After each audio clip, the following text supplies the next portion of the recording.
Welcome to On Purpose Ministries, where we, the Father, Son, and Holy Spirit, help you, my brothers and sisters, find your purpose so you can live in purpose, walk in purpose, and do everything on purpose. I am your sister, Rashida, and we welcome you, family. So, here is part two of the word. I don't even know what the title will be, but here is part two with the get out breakdown.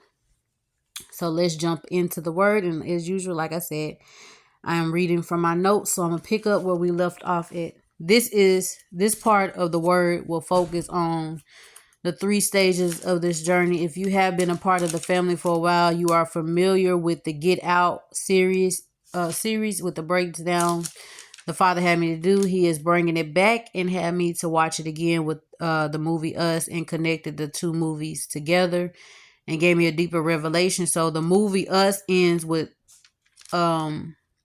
looking like the counterfeit one. That's where we ended the first part of the word. Remember, the counterfeit can represent a group of people, not just the person that your spouse is with. Let's get the definition of it. A counterfeit is made in exact imitation of something valuable or important, with the intentions to deceive or defraud, to be fake, to be a knockoff, to be phony, to be a substitute, not the real thing. So for the longest, it seemed like this person or people were winning. No matter how many fasts you have done, how many prayers you have said, how many sacrifices you have made, it all seemed to have been in vain. It all seemed good for nothing, like it wasn't working. It seemed to be ineffective because they're still there and not much has changed in your eyes. So you kind of lost hope that anything would happen for you, since much hasn't changed in the physical. They're still putting on this performance, pretending like everything is all good when it's not. It's for let's see. But it's for their good. The performance, the pretending, which we talked about in part one. If you haven't watched part one, you would have to watch part one to understand part two of this message. They're the walking dead, passengers to a vehicle they once owned. They have limited or no control at all. They're paralyzed in and out of the sunken place.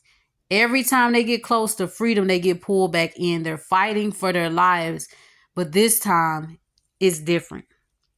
It's more personal than before. This time they're taking the fight more seriously than they did before. They now understand the games these people play and have a revelation now of how they got in. They're doing whatever they can to get away from these people and stay away for good this time. This time they will get out and will never go back in. The lesson has been taught and learned. They got everything they needed to get from it. Have seen everything the Father needed them to see. They get it now, and they never want to go through this again. At the beginning of the movie, you have this black man walking down the street alone on the phone with his girlfriend. He tells her how creepy the neighborhood is, and tells her about this car following him. He gets off the phone, and when he sees the car stops, and he smiled at the person, and they don't do anything, they just stare, and he was like, oh no, nope. And he turns around and goes back in the other direction he came from. He crosses the street, and he noticed that the driver, the door on the driver's side is open. So he stops and looks around, and this man comes out of nowhere and snatches him up and puts him to sleep and put him in the trunk. The enemy comes to steal, kill, and destroy. Keep that in mind as we continue to go through these words. I also wanted to mention that the man who stole this man had a mask on, and this took place at night. Remember, creeping in from part one. So the song Stay Woke comes on. And the only part of the song I'm going to point out is the chorus. That's all I was led to do, which reads as follows. Stay woke. I'm not going to stay woke. They be creeping. They gonna find you, gonna catch you sleeping. Now stay woke. They creeping. Again with the creeping, just like into us. They creeping. Now don't you close your eyes. Because you're supposed to keep watch. But they stop. So at the beginning of the movie, you have Chris, the main character of the movie, getting ready to go on this trip with his girlfriend, Rosie. This will be his first time meeting her family, but you could tell he didn't want to go. He had his doubts about it, his fears about it, but he ignores those feelings. Just like again with the fruit, ignored that strange taste and goes anyways. He had all of these signs telling him not to go, even on his way there. They hit a deer. Chris has this little run-in with the police. And even his friend on the phone warned him not to go into that house. But he did anyways. So they were not without warning. They saw all of those signs and chose to ignore it and got themselves trapped.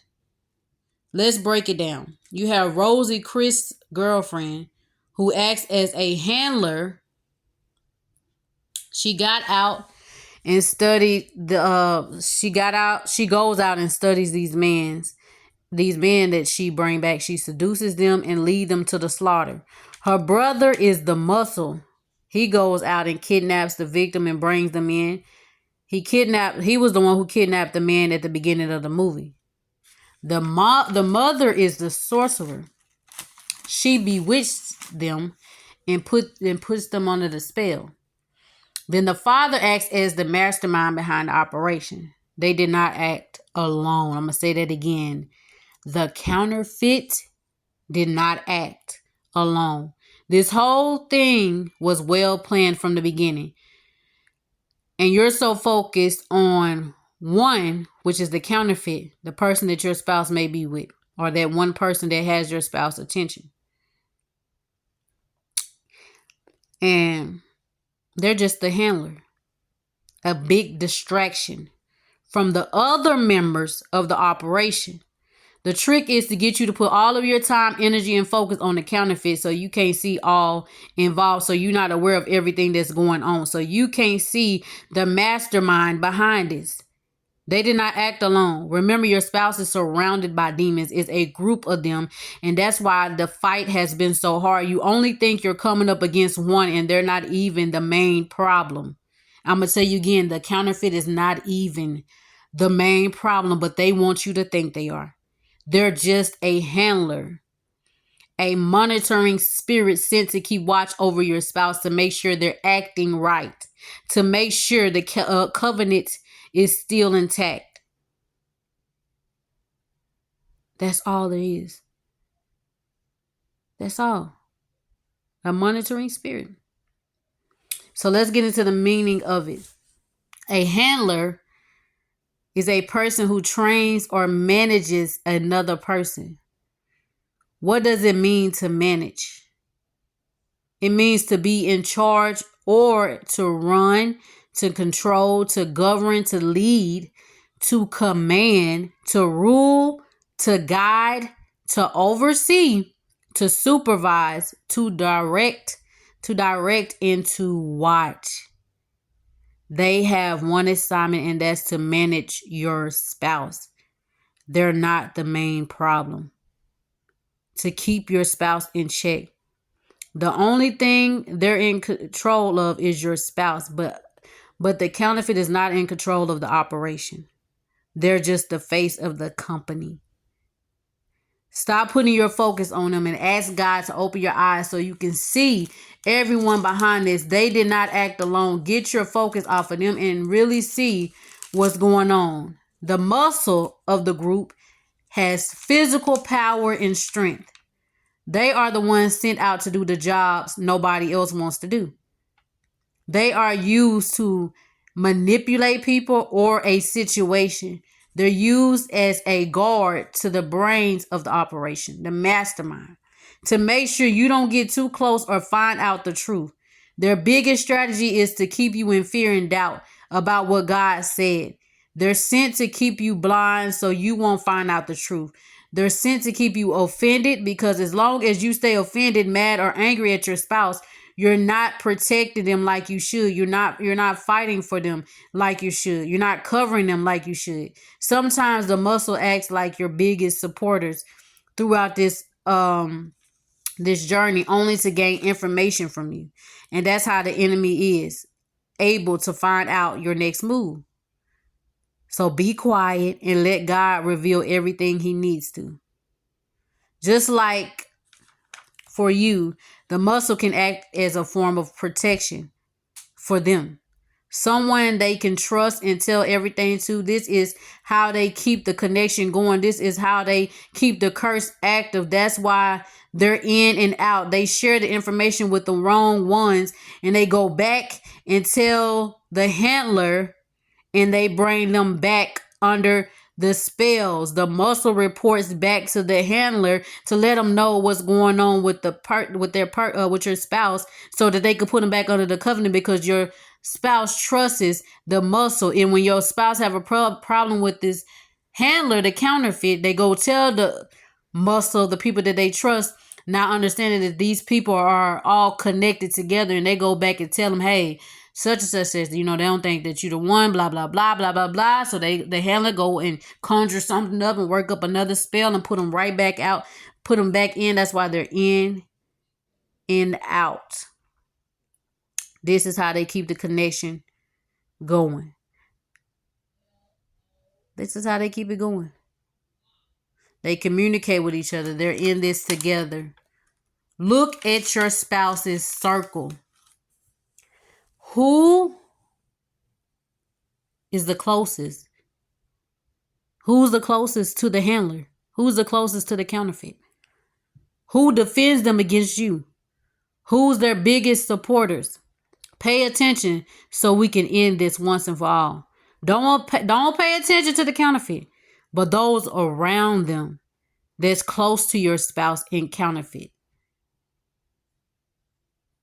In the counterfeit. Watch them and pay attention closely. God is revealing everything you need to know. Sit back, be quiet, and watch. That's all you need to do. It's about to be exposed. The sorcerer is a person who claims or is believed to have magic powers. A wizard, a witch, warlock, enchanter, necromancer, a witch doctor. Make no mistakes.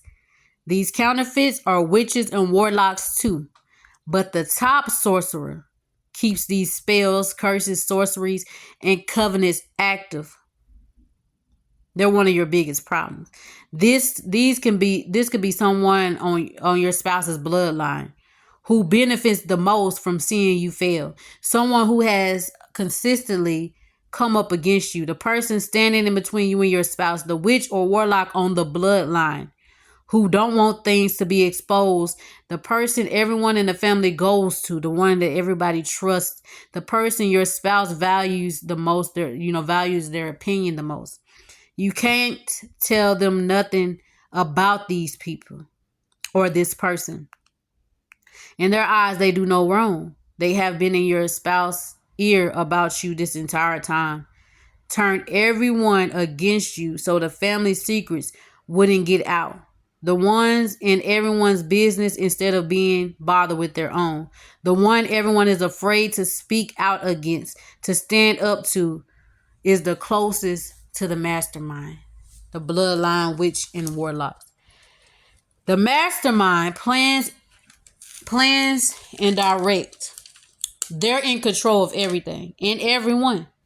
Everyone reports back to them. When they fail on an assignment, they answer back to them. They get in trouble for it. The mastermind is the one who sets everything in motion. They're calling the shots. They're in charge of it all. Who is the mastermind behind the destruction of your marriage? Who doesn't want to see it come to pass? Who benefits the most from seeing your spouse's destiny destroyed? Who is the deceiver of the world? Who comes to steal, kill, and destroy? Nobody but the devil. As soon as he got wind of the plans that God had for you and your spouse in this marriage, he set everything into motion. Those who stood against you are just willing vessels he decided to use, and all of them are about to fall suddenly. All at once is about to be over. I'm going to share a dream I had about 2 years ago that's relating to this word. Everything is coming to pass and it's about to end quickly. Just wait and see. I'm only going to share the part of the dream that God has released me to. So in this dream, you have this man who is with this counterfeit. Now, while all of this is happening, the wife is watching everything play out on the TV. So the husband goes live on his YouTube channel to preach the word like he always does.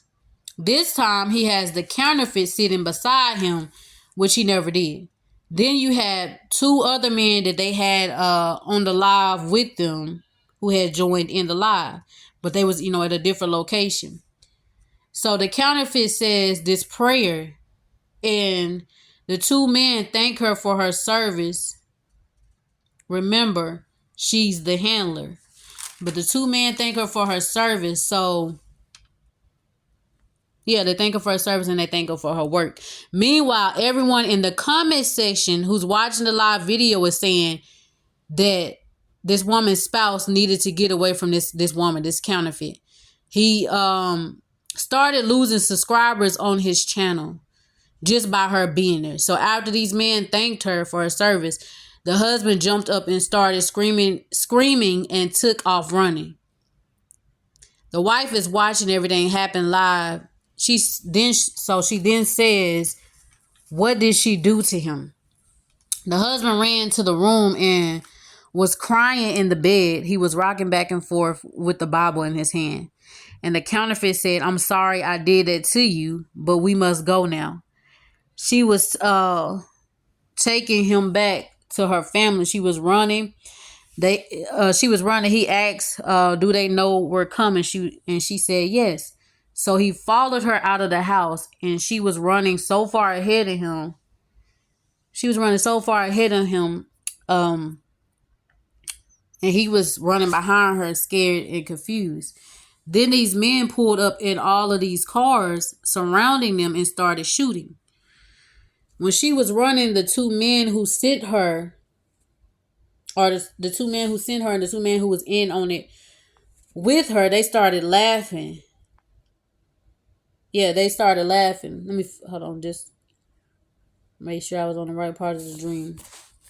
When she was running, yeah, so, but when the man showed up with the guns, they wasn't laughing anymore. The two men who was laughing, they weren't laughing anymore. They cut the live off and disappeared. Then the wife said, I knew she was a witch. And that's it that's the only part that I was led to share on that dream. Here is the revelation God gave me concerning it. The handler, the counterfeit, was sent to do a job which was to trap your spouse, and she accomplished it. The two men represent the muscle and the sorcerer who thanked her for her services because they were all in on it together. Then once it starts to backfire on the handler, the counterfeit, they start to back away and didn't want no parts of it. They try to run and hide. They thought it was funny at first until they realized that their plans had failed and they were next to be exposed. So they disappeared and left the handler defending herself. She was defenseless, like how your spouse was, how they did your spouse. It had backfired. The tables have turned. She was defenseless. Then these group of men that showed up, started shooting at her. Was God's army he sent to deliver your spouse out of the hand of the handler, because they was not shooting at him, they was shooting at her. The wife was able to see everything God had told her play out in front of her eyes. That was all the evidence and proof she needed. God is going to do it in a way you can see it all play out in front of your eyes. You won't miss anything or have to search for anything. All that was lost will be recovered and brought back to you. So let's focus on a man kidnapped at the beginning of the movie. He was already in a relationship, taken against his will, forced into a relationship with this older woman who he was under her control. That's the perfect example of what it looks like to be trapped. Same with the male and female house workers in the movie of Get Out, who were trapped inside of a body they no longer owned. They no longer functioned in. They no longer existed. They were just there with limited control. Anytime the flash from the light of Chris' phone hit them, they snapped out of it and came to themselves, but was traumatized. Remember, wounded soldiers. Remember I told you. And the old words that they will come back is wounded soldiers. It was so bad for them when they were in this sunken place that when they got out, they didn't want to live anymore. That's how bad it was. Remember, I told you, you don't know what their experience has been like. It was so bad for them in the sunken place that when they got out, they preferred to die than to live. The worker killed himself when he came to back to himself because he felt like it was no way out for him. You don't know what it's like for them. You don't know what they're going through. Stop going off of what you see and hear and pay attention to what God is showing you. Believe him. Believe God. Trust God. For some of you, that's how your spouse feels. Like death is a better option. Some are severely depressed and have given up. Some have submitted to Satan's will. What's the point of trying anymore? Every time I get close to freedom, I go back in. It's how a lot of them feel. They feel defeated. They have been trying. They have been fighting. You're not the only one feeling it. Trust me, they're getting it worse. So pray for them without ceasing because they're going to need it. Be patient and be kind. They have witnessed some things that has shook their faith, but through it all, they always kept a part of God with them. Even in darkness, like the man in the dream with the Bible. They're coming out.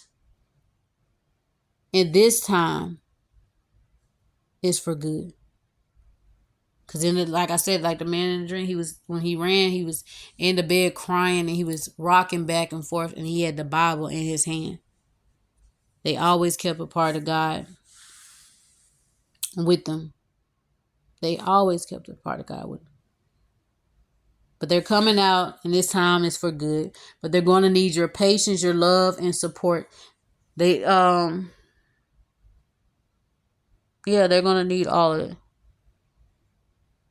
So they're wounded soldiers, so treat them as such.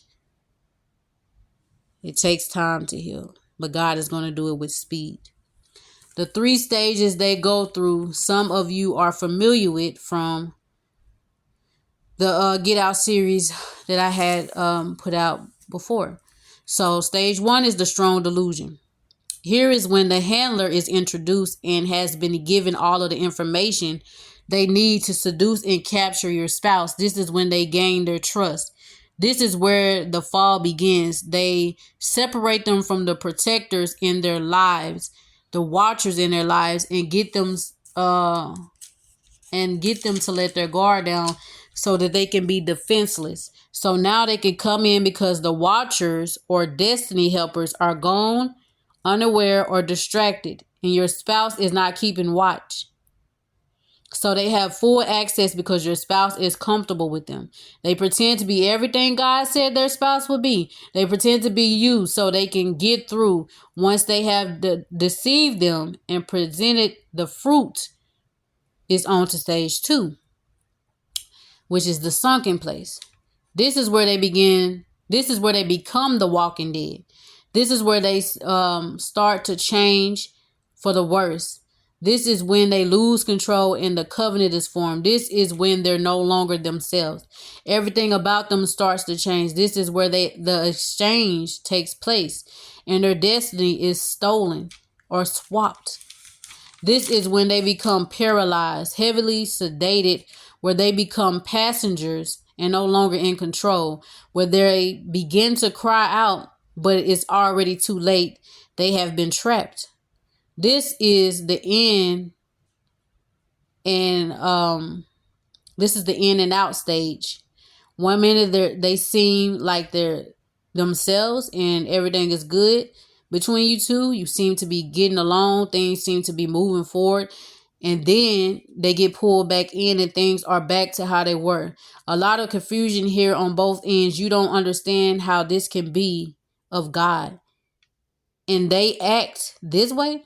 You have your own doubts and fears. And then stage 3 is the stage of surrendering. It's the stage of getting out. The final stage before the promise is birth. Here is where they surrender to the will of the Most High, where He releases strategy for them to get out. You start to notice small, positive things in your spouse. This is the stage they're seeking God the most, crying out to Him and repenting. In deep reflection of themselves, this journey and about you and about others. God is replaying it all back to them from the beginning. He is finally allowing them to see everything you tried to get them to see. He is proving to them that it has always been you. He is highlighting key moments that your spouse overlooked. He is bringing it to their attention, he's putting it on their hearts to make amends with you and apologize for what they did. At this stage, they're doing a lot of sitting and talking with God. They're making plans to come see you soon or reach out to you soon. It won't be long from now. Remember, the counterfeit was the last person He got rid of in the movie. So them still being around does not determine what stage they are in. It means nothing. Get your mind and get your attention, get your focus off of them. They're just a handler. They're a counterfeit. They're imitating you, but they could never be you. So it's nothing to worry about. Pay attention to those who are closest to the counterfeit.